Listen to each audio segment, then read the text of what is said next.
Hey, welcome back to Album April. It's April 7th, and today I listened to Car Wheels on a Gravel Road by Lucinda Williams. Never heard of this album before, never even heard of Lucinda Williams before, but I looked up best country albums of all time because I realized I hadn't really listened to very many country albums for Album April.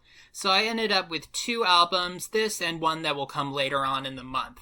I'm going to assume that Lucinda Williams is one of those artists that you would probably know if you're into country music, but she didn't really have any crossover success on the pop charts.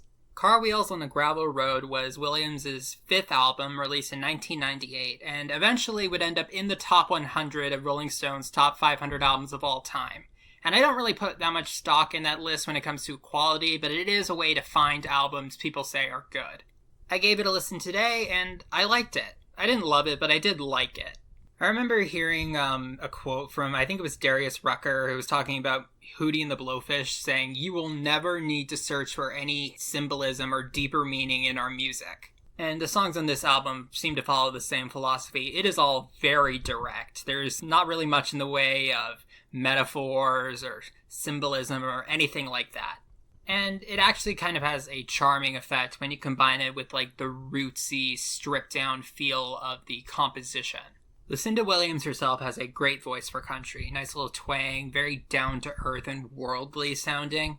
The one thing that I didn't really like when it comes to the way that these songs sound is that the drums are very loud and very like up front in the mix. It's like a drum set. And that can certainly get distracting at points. Like, I'm just imagining the studio sessions are like people on like acoustic guitars or banjos or fiddles, and then you got a guy just wailing on a drum set. This album kind of has like the opposite problem of yesterday's album, My Beautiful Dark Twisted Fantasy. In this album, the second half is a lot better than the first half. This album doesn't have nearly as high of the highs or as low lows as yesterday's album, but there is a bit of a discrepancy. Though, if I had to pick which problem an album were to have, I would prefer this one because at least it ends on a good note. Speaking of which, my favorite song on this entire album was the last one, Jackson. This is the one I like the way it sounded the most, probably because it was also the one with the quietest percussion. It almost gave me the vibe of that hymn at the very end of Kentucky Route Zero, just this very, beautiful moment. Sometimes I wonder if I'm a little too easy to please, though, because I heard the cello come in and my lizard brain just started firing off the dopamine.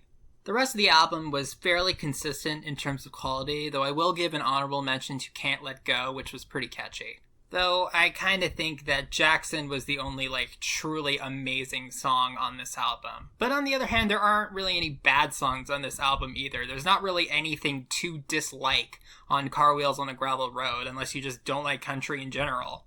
I don't listen to a lot of albums, and I get bored easily, so I think it does say something, though, that it was someone who I never even knew about, in a genre I don't listen to a lot of, and I can still say that this was a good album. Not a great one, but definitely a good one. Alright, thank you for listening. I'll see you tomorrow.